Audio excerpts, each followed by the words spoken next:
We'll declare the meeting open at 3:01.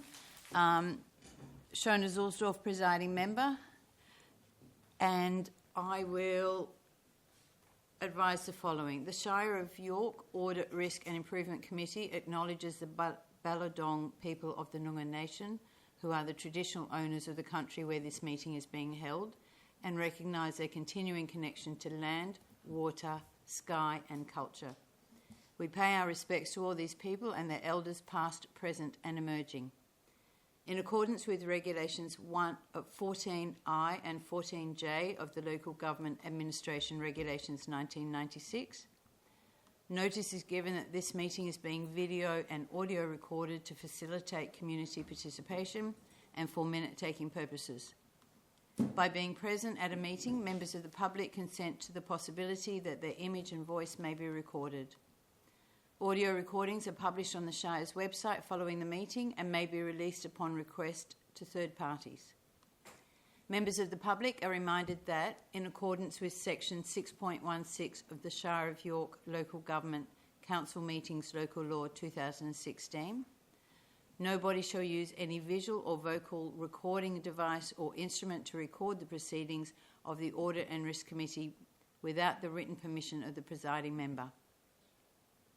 I wish to draw attention to the disclaimer notice contained within the agenda document and advise members of the public that any decisions made at the meeting today can be revoked in accordance with Regulation 10 of the Local Government Administration Regulations 1996. Therefore, members of the public should not rely on any decisions until formal notification in writing from the Shire has been received. Any plans or documents and agendas and minutes may be subject to copyright. The express permission of the copyright owner must be obtained before copying any copyright material.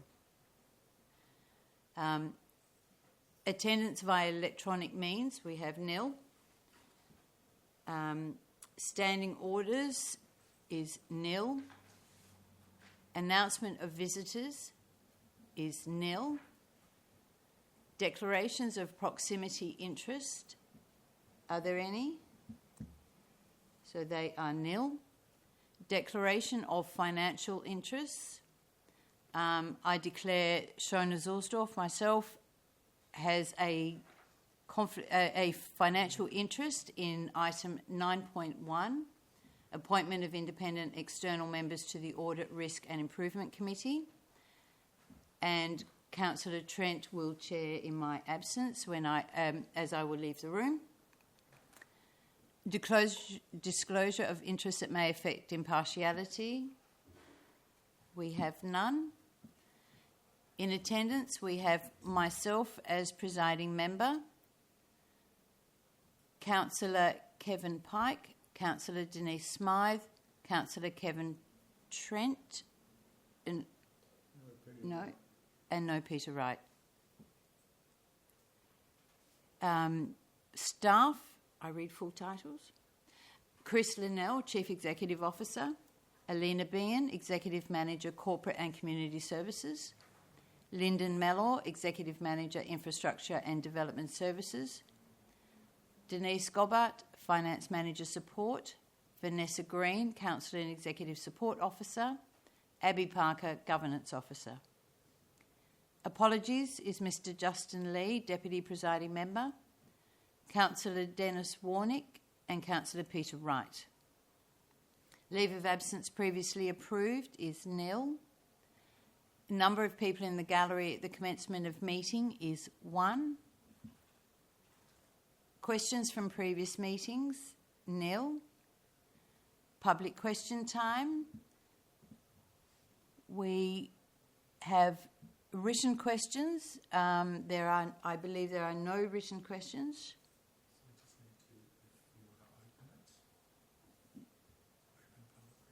So I can open public question time. Do we have any questions from members? Oh, sorry. I'm opening that at 3:06 and ask, are there any questions from the public? And that's no. Thank you. And I will close that at 3:06. Applications for leave of absence are nil. And presentations, we have none this afternoon. So the first matter of business is the confirmation of minutes of the previous meetings. I move, Madam Chair, That you Trent, I would move. further recommendation. Would you mind putting your microphone on, please? Thank you. Sorry. Councillor Trent, I move the recommendation as printed in the agenda.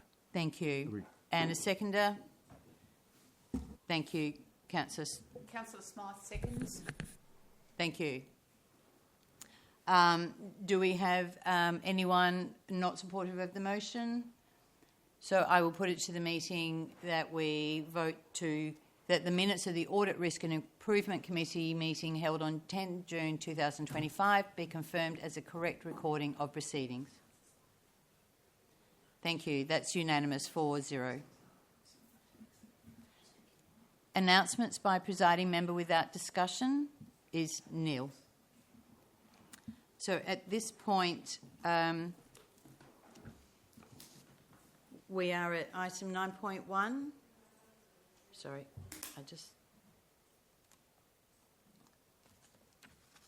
Thank you. Item 9.1, appointment of independent external members to the Audit, Risk and Improvement Committee. I read this section. Financial or proximity interest declaration. With regard to the item appointment of independent external members to the Audit, Risk and Improvement Committee, the matter in item 9.1, I disclose that I have a financial interest in this matter. The association is that I am an applicant for the position. So I would leave the room and hand over. Sorry, just because there's a new chair, if you just want to get up and move to put Councillor Trent and get it voted. All right. Sorry, just prior to me leaving, I will vote that Councillor Trent be the presiding officer in my absence. So I need seconder for that. Thank you. Councillor Smythe seconds. Thank you. And we will vote for Councillor Trent as presiding member. Thank you. Carried 4-0. I shall return. We shall be over in 10 seconds.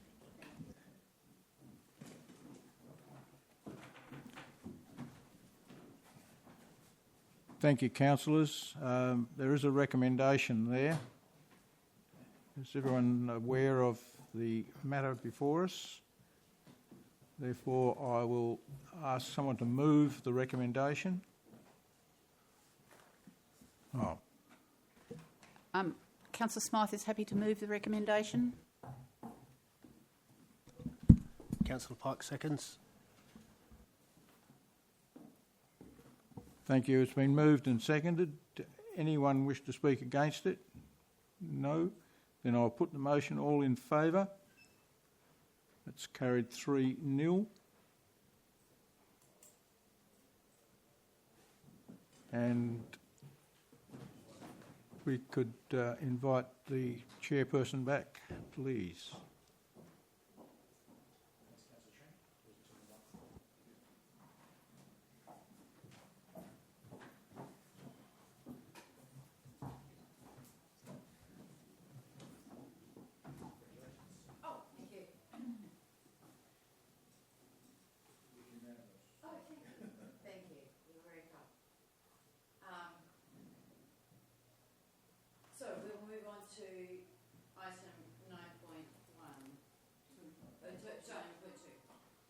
Update on the findings identified during the 2022, 2023 and 2023-24 audits. Do I open for discussion or move? Open for discussion? Yes, of course. I will open for questions. I have a few questions, not too many, but I acknowledge Councillor Smythe. Thank you. Yep. First of all, has the new bank reconciliation software been implemented as yet? That's question number one. I'm happy to have them answered, or I can ask the whole lot. So I guess through the chair to the CEO, how would you like to have those questions tabled?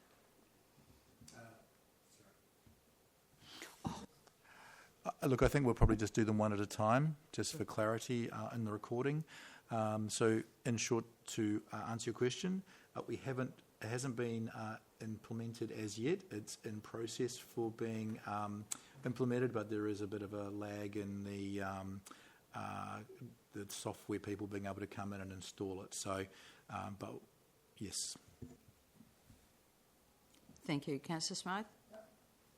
My next question is, when will the grants register be ready to be used? To the CEO, thank you. Sorry. I do believe, and I will ask for clarification, I think we've got until the end of the year to have that put in place, but I'll defer to the Exec Manager Corporate and Community just to wrap that up. Yes, through the chair. So we have actually built the grants register. It's just about populating it with the current grants and getting that underway and the practice being put in place of actually regular updating. So we would expect to be able to report on that in December's meeting and show you what that looks like. And my last question is, when will the review of the asset register be concluded? Thank you. Councillor Smythe, to the CEO. Thank you, through the chair. Defer that to the Executive Manager, Corporate and Community. So my understanding is that will need to be completed before we do the annual financials, but I'll just pass on to our Manager of Financial Management Support, Denise Cobbout, who can provide an exact update. Currently, we're reconciling June. The depreciation will be run and the asset register will be completed. In that, we'll be checking any depreciation that's outstanding and making sure everything's been processed. Sorry, but I've got another one. Thank you, Councillor Smythe. The asset addition forms, have they been implemented? Yes, yet. Through the CEO. Again, I'll just defer that to the Executive Manager. Yes, and they are in use. Oh, thank you. Yes? All right, thank you. Do we have any other questions from other members of the committee? No. No. Thank you. If I may, so the issue of the bank reconciliations, there was one process that I understand was going to be completed by the 5th of September, so that was prior to these day before these papers were written. Is that progressing? So it's page 62 on the agenda paper. Is that progressing as you might expect? And do you have any updates to that, please? Thank you, Mr. Linnell. Thank you, through the chair. I'll defer that again to the Executive Manager. Thank you, through the chair. Yes, we completed them on the 5th as reported. So that was just a final review of the bank reconciliations to close out the last reporting period, so the 24-25 financial year. So those are fully updated. There were a lot of items, you will recall, that we wanted closed out from previous years. So we just wanted a thorough review to ensure that they had been completed. So that evidence was documented by the team, and both the CEO and myself were able to sign those off with confidence, which is good. Okay. And work continues on this year's, so they are progressing as well. And obviously, as you're aware, we're hoping to implement the software as soon as that becomes available. So what we expect and intend to demonstrate by the time we get to audit is that we have cleared the process, the backlog, which we very definitely have now, and that we have a process in place to regularly review. Then that's going to be key to an unqualified audit. So if I can follow up, please, in respect of that, I know there were some concerns around that this had been a recurrent issue and you know, we were aware of it and tracking it. You made reference to unqualified. Do you have a level of confidence, and I know you're not, you know, these decisions are out of our hands. Is there a level of confidence around or any sense of how that the external auditors may rate that. The CEO. Yeah, thank you through the chair. One of the key things is obviously showing regularity in our process for reconciliations through Muni, Reserve and Trust. While the software will be very helpful, we are not going to be waiting on that to make sure we are demonstrating the process. So within the next week or two, we will be beginning weekly reconciliations and so we can show repetitive process, and hopefully, and if we get the software, we will start doing that on a daily basis, so we can show a repetitive process before the audit. So, look, I suppose the worst case scenario, if we were underway and the auditors, when they come in, it's 6 weeks of showing repetitive process, or we get 3 weeks in and then we actually get into the software being prepared and utilised, we can then take the following 3 weeks to audit, doing it on a daily basis. So suddenly we've got this ledger of repeated process being shown, which should provide confidence to the auditors that we are up to speed on that and we've got a good process in place and we're demonstrating the use of it. But like you say, there is a bit of a question there whether that is a satisfactory time frame comparative to the repeat years of this being raised. So we hope it will be, but that is definitely an open-ended question at this time. Councillor Trent, thank you. Councillor Trent, in terms of we pay by cheque, people pay us by cheque, and the object of this is to highlight those cheques which haven't been presented, I'm assuming, Mr. CEO? Through the chair. Through the chair, thank you. Sorry, to the CEO. No, it's basically transactions that are coming in and out of our accounts on a daily basis, whether it's electronic, whether it's cash at counter, whether it's movements through journals, whether it's trust, whether it's investments being and the interest on that and how that's being treated and moved backwards and forwards. Obviously, we need to ensure that we can show the management of those funds being transferred and coming in and out of accounts on a regular basis with a balanced bottom line. So that's the key. It's more than just checks, and that's one of the things that we've been playing catch up on for the last couple of years. So I will open it up to the exec manager or the finance management support if they would like to add more.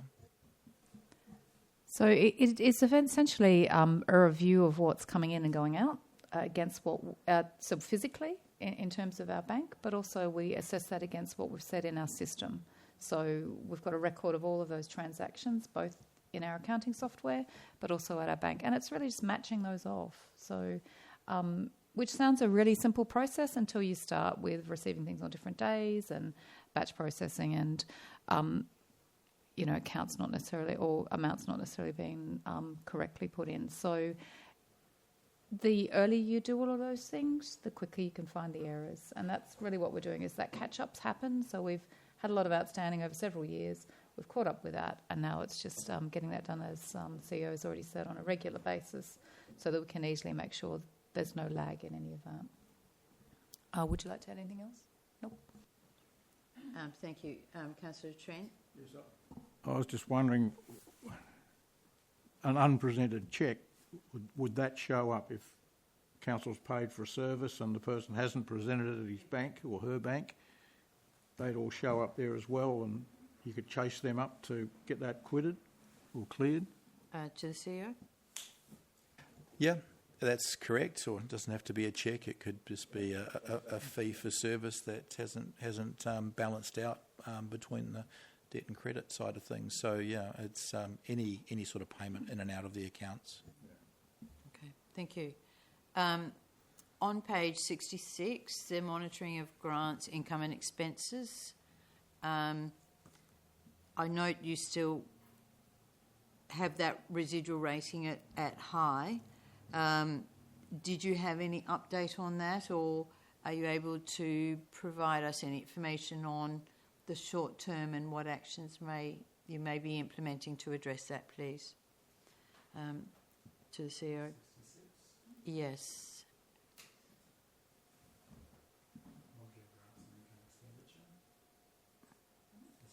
Yes.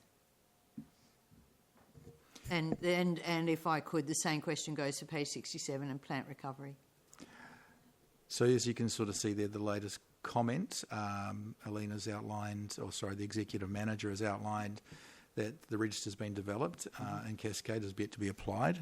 So we would be, obviously, as that's coming in and we're actually putting the grants into that register and managing that, the risk should drop down because we're providing a clear record of the grants that are being captured and obviously being able to present that when required for viewing. So again, I'll just quickly defer back to the exec manager or the finance management support for any further comments.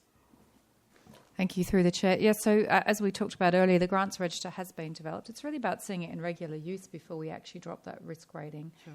It does have some consequences, particularly in terms of our income, and that's been something we've experienced in the last financial year, where because the auditors hadn't kept up to date with some of our grants. In terms of the certifications, we also had difficulty pulling out some of the information that related to them, particularly historical. If we can actually have our grants register up and running, things are registered and sitting behind that through our Cascade system, which we are actually putting it in. We can actually attach all the documentation to that. It's really easy to find. Everyone has the one source of truth. Everything for a lot of the ones that you can see where we've still left the risk rating, and you will see in the reports we've left it as treat rather than accept. Some of them are completed, and this one's partially completed. But until we actually see it embedded and working, and the auditors are exactly the same, they want to see that process happening regularly. So, for example, an item such as the payroll reconciliations, that's happening fortnightly, just like clockwork. So that's an easy one to go, yep, no risk left, really minimal risk left because we are doing it regularly. And this one's when we're still not there yet. So built, but it needs to be implemented and tracked and used. So we will leave that one at high for now. Thank you. If I could just note that for people who have been on the committee over the last few years, there were a number of findings and some concerning. And this committee, with support from staff, did a risk-based approach to that. And I think having this trail of what we have done and that each of them have been addressed and that we recognise that we carry a level of risk on in areas where we can and we prioritise. For myself, I think that's a really good record and it does demonstrate the work that has been done and clearly lots to do, but I feel it's been a helpful process to all of us and you can absolutely see the progress that has been made. So thank you to everyone for their work on that. If there's no further questions, I'll put that to the vote. I read out that whole paragraph, Vanessa? No? I will move that item 9.2 as recommended. If I can have a mover, please, Councillor Trent, and a seconder, Councillor Trent moves. Councillor Smythe seconds. Thank you. I'll put that to the vote. That's 4-0. Thank you. Item 9.3, 2024-25 audit findings. No, we're down to risk management. My apologies. 9.3. Do we have any questions for management on that? No? So mine are more general comments and probably not dissimilar to the conversation that was had at the last meeting. If I can preface it by saying I understand that external audit has been your top priority and a lot of work has gone into that, and I think there's work to be done on risk, but not at the expense of the work you have been doing. So please take my questions in that context. I am struggling a little bit around what are the treatments, etc. So perhaps the questions I asked last time, and I wonder if maybe a solution to that is, whilst you're developing that, those strategic and operational risks that are high are reported separately with a status report at this committee. So for those that are really significant, we're having, they get the appropriate level of scrutiny. So it's through the CEO. Thank you for the question. Look, there's a few ways of managing this. I think one way is to, prior to the December audit risk and improvement, is actually we use the hour prior to actually undertake a workshop with the committee members outside of the formalities and specifically focus on the risk management side.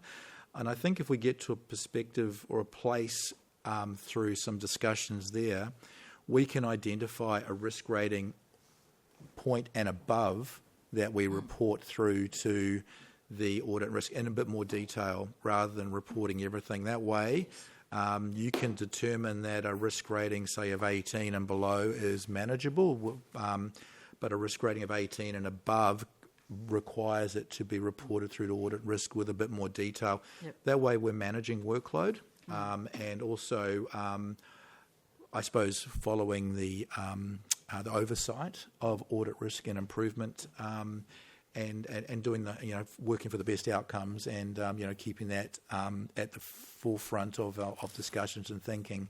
And if we can mitigate it down and it drops it out, then obviously we don't have to report on one of those risks. So that is a pretty long-winded response, but I think that would be a really good starting point. It's a good idea. I think it would. I think it would be a good idea, but I suppose if we have first opportunity to have that discussion with everybody in December, that could critique and suddenly you might get a better outcome, or you might follow through with that. But I will allow the committee and the staff at that workshop to determine what that looks like.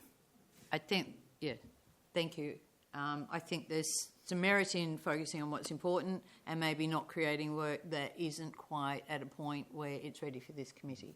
So if that's something that may be useful, so I just leave that with you and perhaps, as you say, provide a report back at the next committee with the consent of the other members of the committee.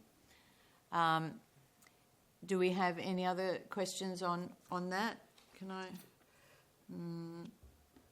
Yes, because you did have a couple of reds in there, and I would like to have a bit more detail on that at the next meeting, please. So with that, I will put the recommendation for item 9.3. Councillor Smythe. Councillor Smythe moves. Thank you. And seconder. Councillor Trent seconds. Thank you. I'll put it to the vote. And that's 4-0. Thank you.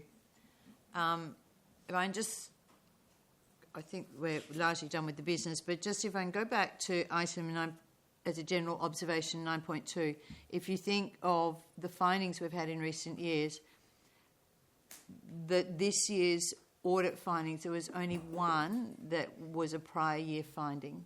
And I think that goes to the work that has been done and that they have been addressed, and I think that's a positive thing. So, through the CEO.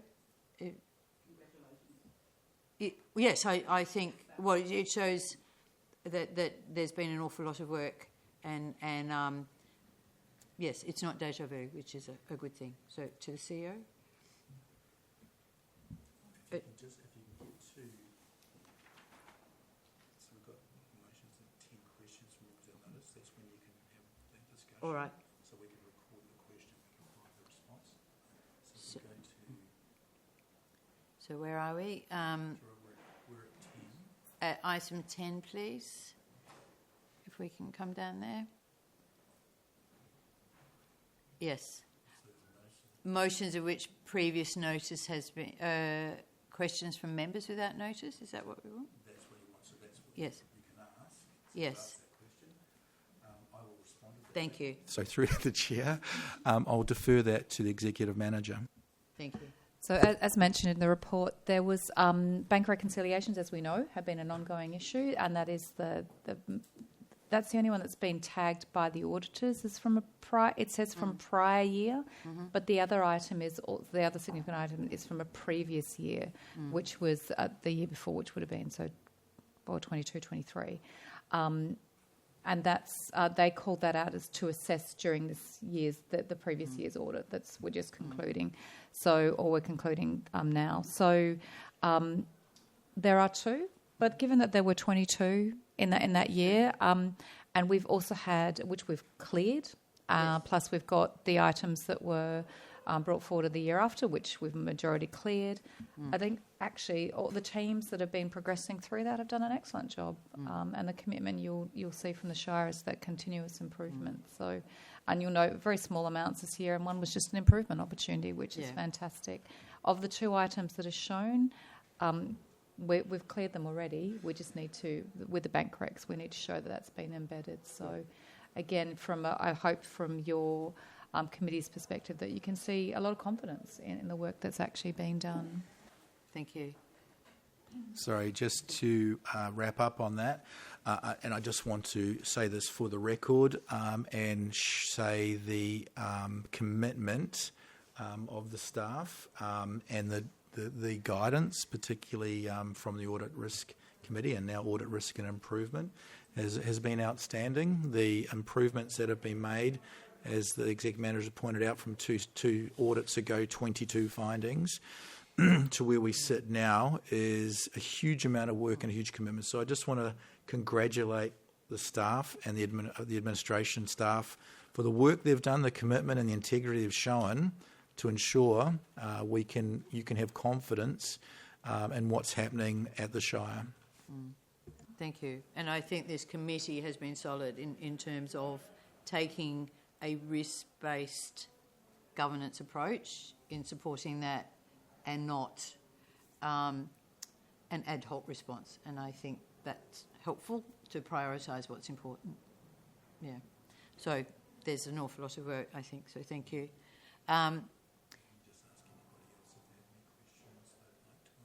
Any other questions from other people? No? I'm not sure if it's appropriate at this point to pass on the thanks to Mr. Justin Lee as Deputy Presiding Member and External Member. So if that could be the thanks to the committee be passed on to him. Thank you. It looks like you've got me back next quarter, but I'll be in Tuscany from Sunday, so no emails. Absolutely. There was a way I had to work it in before the end of the meeting. I got there. So thank you, and I will close the meeting at 3:35. Thank you.